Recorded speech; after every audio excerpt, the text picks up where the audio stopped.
that evolved to deal with the problems of water loss and photorespiration is what's called CAM photosynthesis. That stands for crassulacean acid metabolism, or CAM.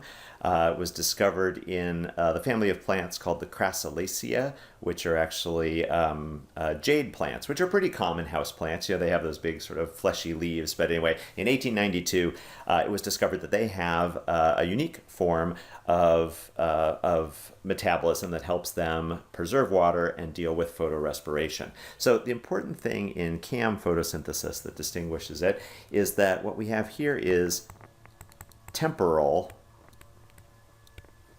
separation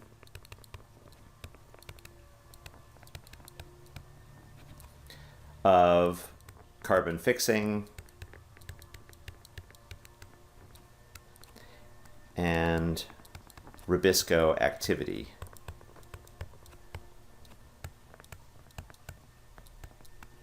Oops. All right, so in the previous video, we talked about C4 photosynthesis, where there was spatial separation, right? One thing, carbon fixation happened in one cell, and the Rubisco activity was higher in a different cell. Here we're talking about temporal separation. So what do we think that means? Those things are going to be separated in terms of when they occur and not necessarily where they occur. All right, so here's back to this diagram here. And so this is representing CAM photosynthesis. And now the important thing to notice that this is just one cell here, right? A lot of students sometimes because in the C4 plant, we were diagramming two different cells, the bundle sheath cell and the mesophyll cell. Here, this is all just happening in one cell, and I think it's probably best to call this a mesophyll cell. But we're thinking of it during two different times of day. The shaded part at the top represents what happens at night, and down here at the bottom, this is what happens during the day. All right, so again, we're going to have an airspace here surrounding this cell, and there's going to be both CO2 around and oxygen. Okay, very nice for students learning this for the first time. This pathway starts off exactly the same as C4. We have phosphoenol pyruvate, and it is going to get converted. It's going to have this carbon dioxide added in there. The enzyme is the same, PEP carboxylase, same enzyme as before, and that's going to result in the same C4 molecule. All right.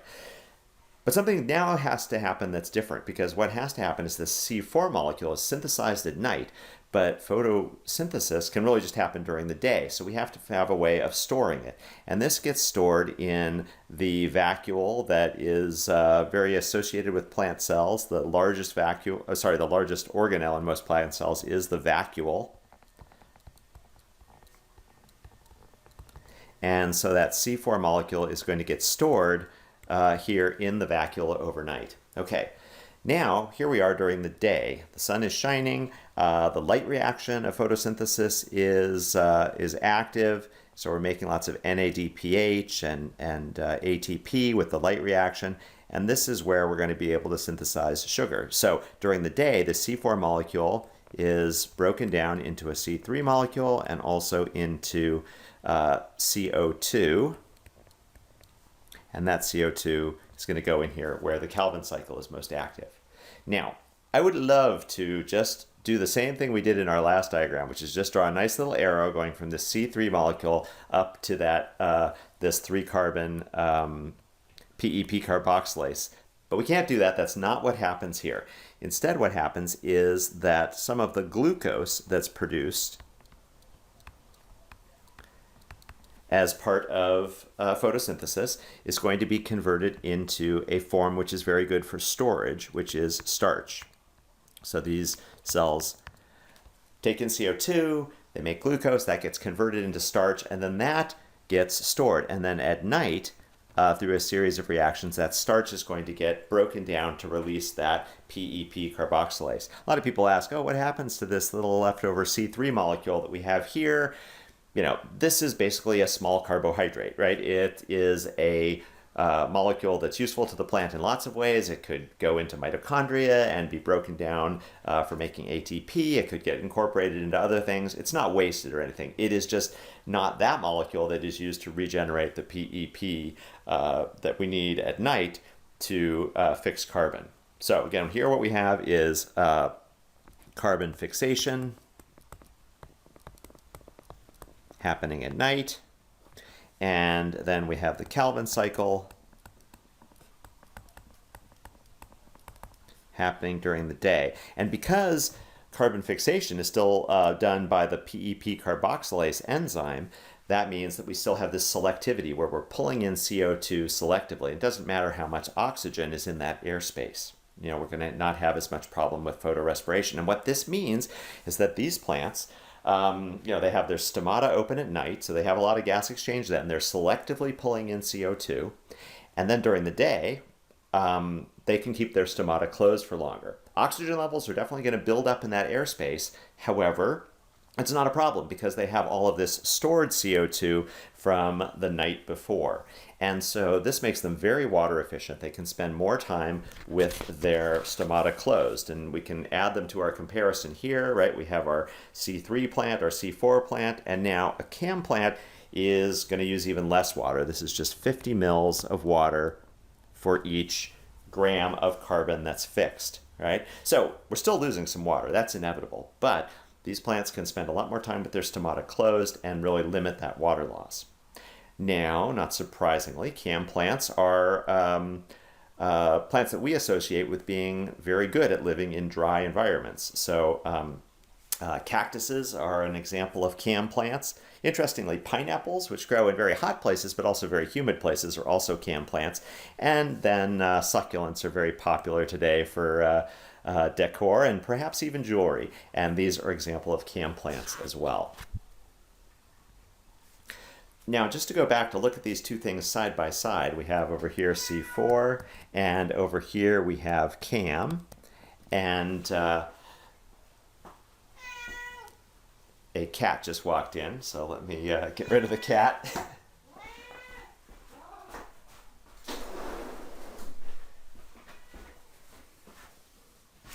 When I say get rid of the cat, I mean gently place the cat outside of the room that I'm in, which is what I did. All right, so just we want to finish this up. The thing to notice here is that in the top half of these diagrams, what we have is generally conditions where we have these cells are exposed to high levels of oxygen and low levels of CO2, but they also have very low levels of Rubisco activity. And then down here, we can sort of make a little dividing line between these two things here. In the bundle sheath cells of the C4 plant, or during the day in the mesophyll cells of the CAM plant, we have the opposite thing, right? We're going to have low levels of oxygen, and we're really enriching the cytoplasm for CO2, right? So by releasing that CO2, we're enriching the cytoplasm. And these also are the places where we have high levels of Rubisco activity. I say low Rubisco here. What I mean is low Rubisco activity, right? The enzyme's not very active, whereas here it is active. So that's how C4 and CAM plants manage to solve these twin problems of photosynthesis, right?